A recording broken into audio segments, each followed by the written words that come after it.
You are smart and you know this. You read, you think, you understand most things that other people don't. But nobody around you acknowledges that. You show up to family dinners only to get your opinions brushed out. You make a good point in a conversation, but people don't really listen to you. You're actually doing the work on yourself. You're reading, you're thinking, you're creating, but somewhere between you and the world, your value disappears. Not because you are not enough, but because you're not fully visible yet. If you have clicked on this video, you already know that I'm talking about 7 intellectual habits. So nowhere in this video I'm going to talk about anything that has got something to do with your looks. This video is all about honing the intellectual side of being a high value woman, honing the brainy side of being a brainy baddie. So if that is what you want to know, then stick till the end because all these 7 pointers that I'm going to make, it's something that you have never heard before. Hi friends, I'm Twinkle and I'm on a mission to build a cult of brainy baddies. Women who are ambitious and confident, women who are hot and they're intellectual, women who know how to put their makeup on but they also know how to take care of their finances, women who are holistically living and building their life. So if that is something you want to be a part of,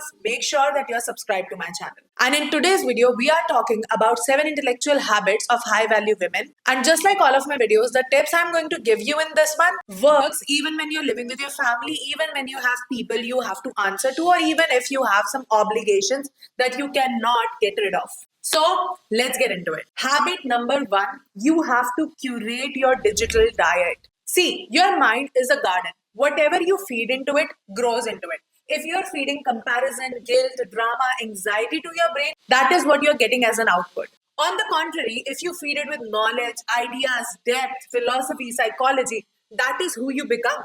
And you know, this concept is beautifully explained by the name of mimetic desire. Now, what is a mimetic desire? Mimetic desire is something that you desire, but it is actually what you're mimicking from the people you are following or the people who are influencing your life. In the pre internet era, that used to be from our neighbors or from our relatives. So, for example, your neighbor bought a new car, you had the desire to buy a new car, even though you probably don't need it.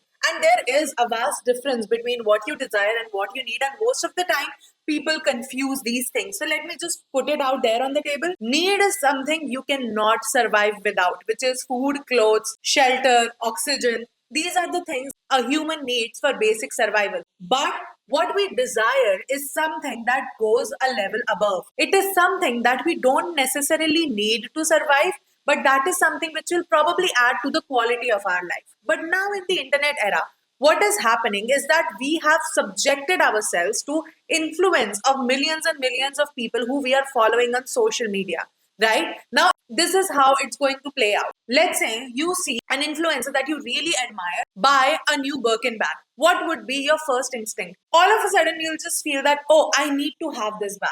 This is my need. That is how we talk to ourselves. Whereas now that I'm explaining it to you, you understand that that is just a mimetic desire. It is not something you truly need to survive. So when I say you need to curate a digital diet, I mean that you have to think about your life decisions intellectually. You become intellectual enough that you are differentiating your needs from your desires. You become the person who knows things. In your conversations with people you love, you become a person who has perspectives, who is just not jealous of somebody in the group having something just because your mimetic desire says that you should have it too. That is a trait of a low value woman, and we do not want to become that. Physically, also, this matters. If your friend group or the people you live with are actually paying attention towards their diet, they work out, they play sports, then all of a sudden you will also feel this urge to do the same thing. So while there are a lot of researchers which talk about the negative side of desires, there are also pros of it, which entirely depends upon the environment you are curating. And most of the environment that all of us are living in right now is digital. That is why it is so important that you go on a digital diet. And by going on a digital diet, I simply mean that you audit the people you are following, unfollow all the people who do not make you feel good about yourself or who are not even anywhere similar to what your life circumstances are right now, because all of this mimetic desire and this comparison comes into picture when we're comparing our present with somebody else's present while completely disregarding the circumstances which led both of us to our present. That is one of the biggest reason why we all end up comparing ourselves to strangers on the internet.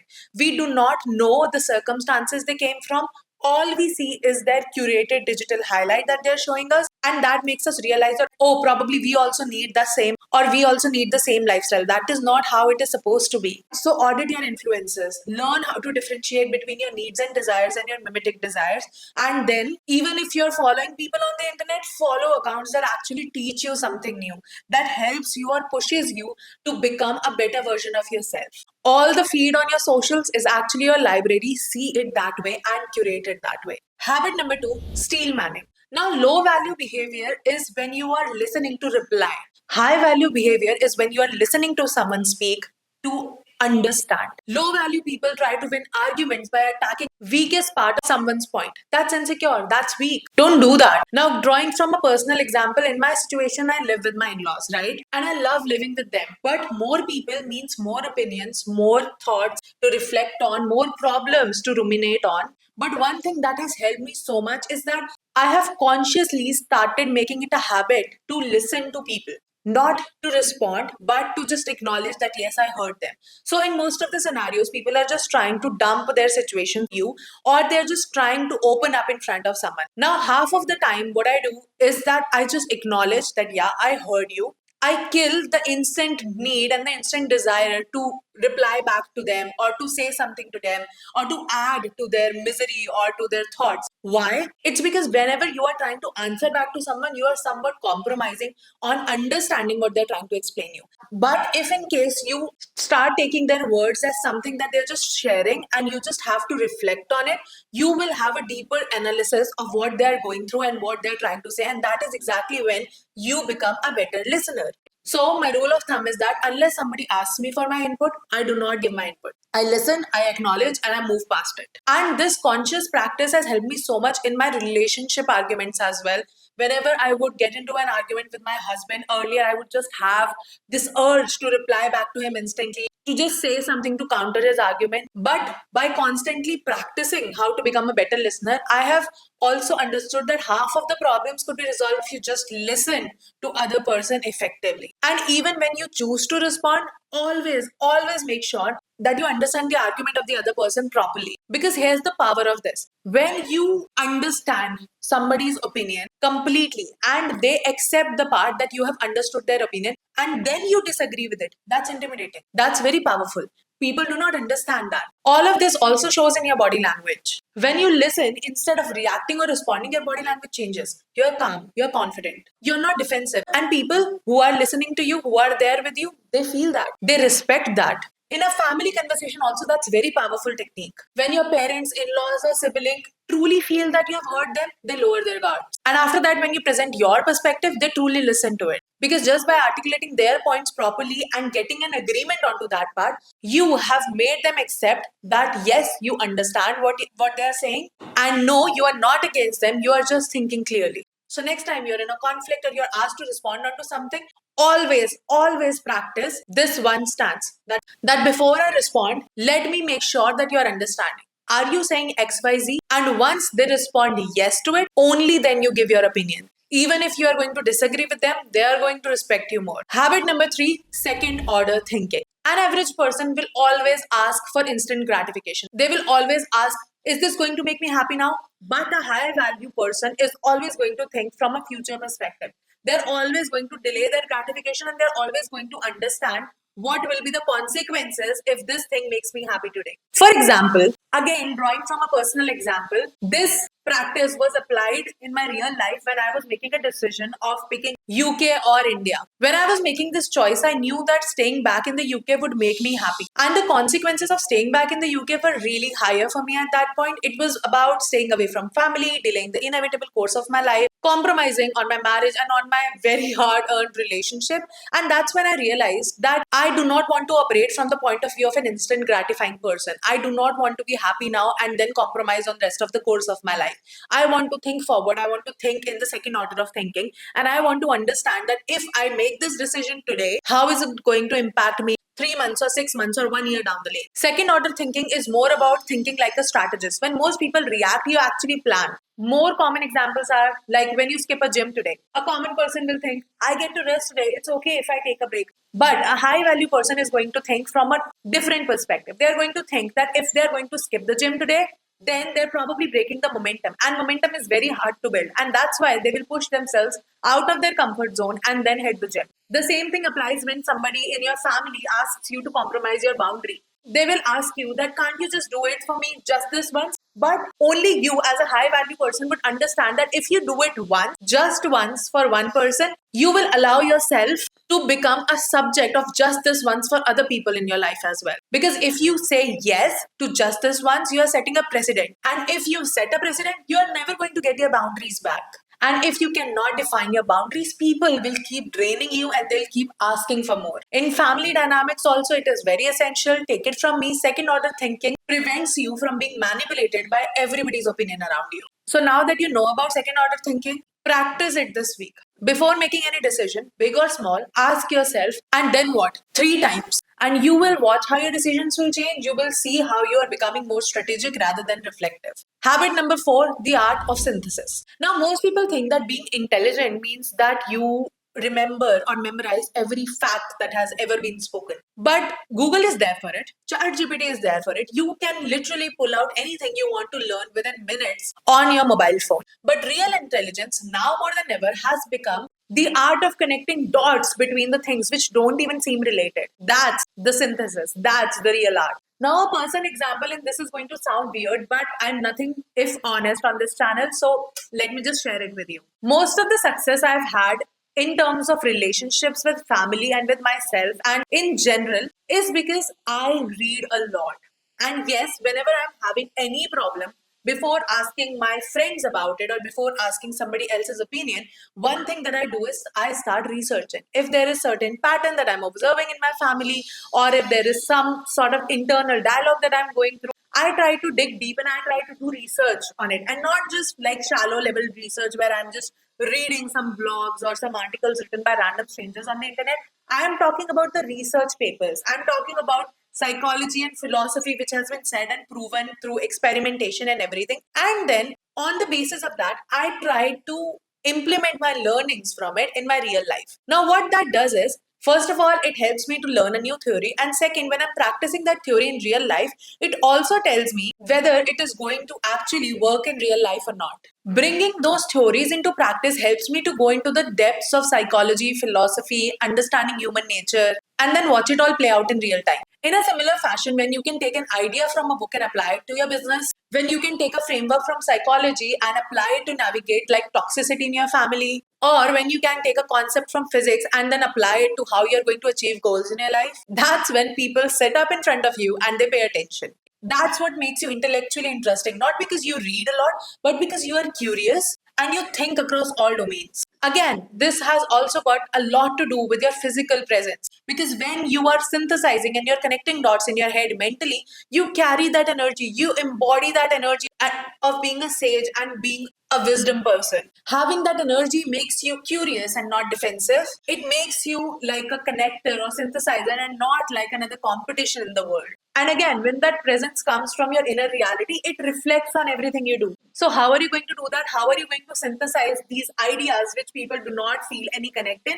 You're going to start a commonplace book, or probably you're going to make a Notion dashboard for it, or probably you're going to download Obsidian and then you're going to put all your interests onto it and everything you are reading, and then see like how things are connecting with each other. Don't just consume for the sake of it. Start collecting the dots and then see how those dots which you have collected are connecting together. Habit number 5, emotional granularity. See, there's nothing less low value than a person just throwing random tantrums like a toddler, because they are incapable of understanding what they're feeling in the moment.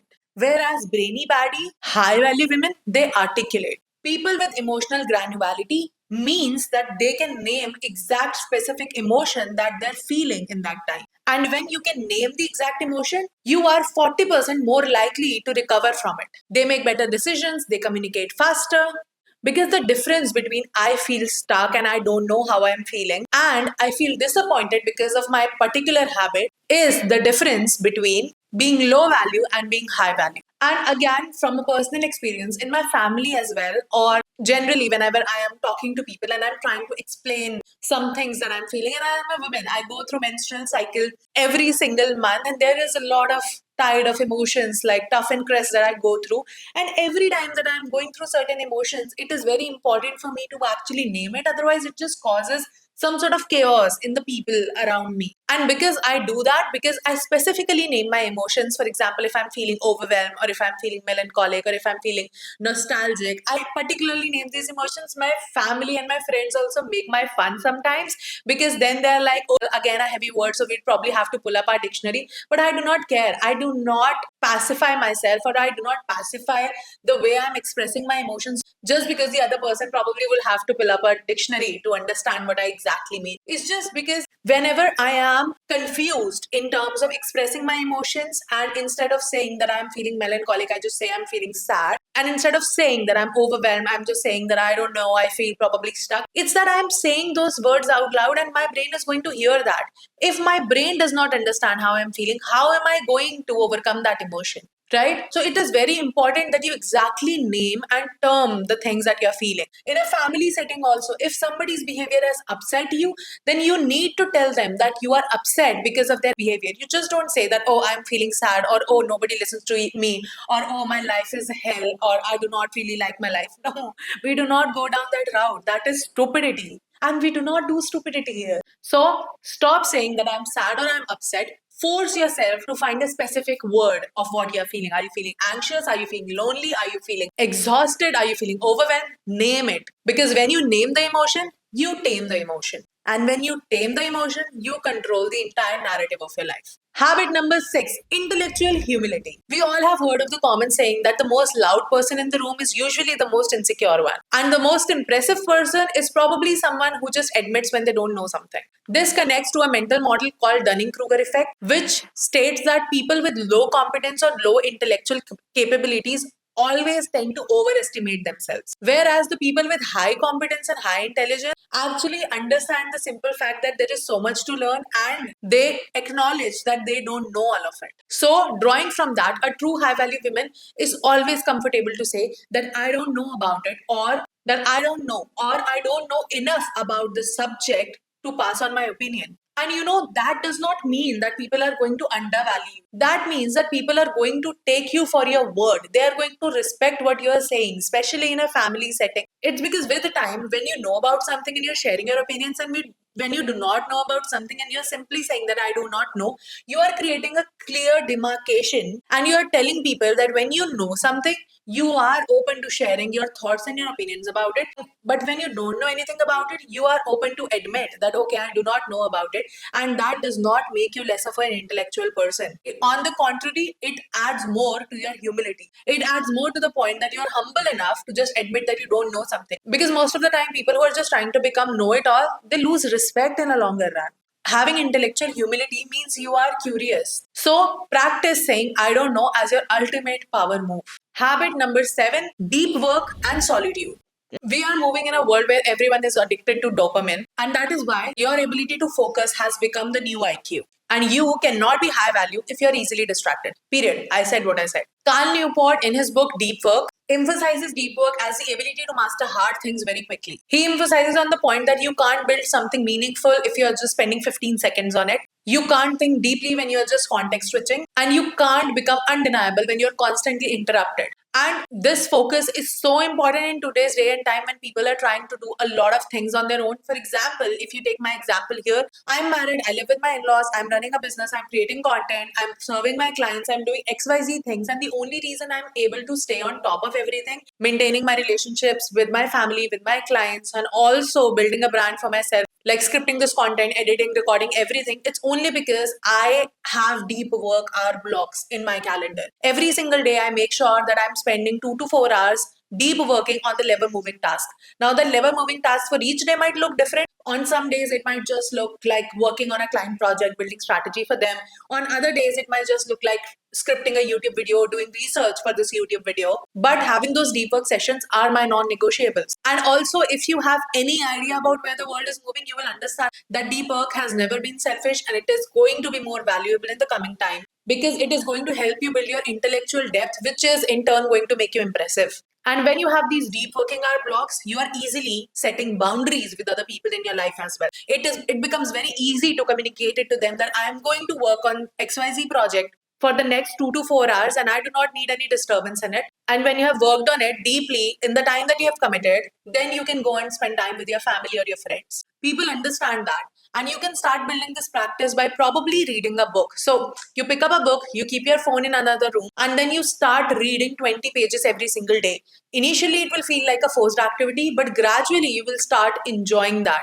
Similarly, you can also put yourself in a position where you are practicing the Pomodoro technique and you're putting your phone aside for the next 45 minutes and you're just going to focus on your assignment or on your work or whatever you are doing in your life, and then see how that deep work is actually going to stimulate your brain and you are going to be more productive than ever. Because high value people build on their brain like it's a muscle and they train it. Now, in the end, I want to tell you that you are still going to be invisible if you do not understand how to stack all these habits together. For example, you have probably picked up reading as a habit in your deep work sessions, but you are not synthesizing what you're reading. You are probably overthinking or thinking about a particular subject, but you are not writing to articulate your thoughts. You are building a sort of discipline in your life, but you are not visible enough so that more opportunities can come to you. Because when you stack all of these 7 habits together, that's when intellectually you become a high value woman. It is more about the internal shift. It is more about rewiring your mindset and your identity so that you don't have to rely on your looks and on all the material possessions to just name that, okay, I'm a high value person.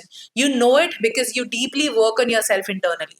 So here's what I want you to do. I want you to pick one habit, work on it, and as soon as you feel like you're making progress on one habit, start stacking more habits onto it. And if you want to go deeper into this entire subject of becoming high value, becoming a brainy baddie, then make sure that you're subscribed to my free newsletter, which is attached in the description below. And I will see you with another video next week. So make sure that you are subscribed to this channel if you are not yet. Let us all become the brainy baddies.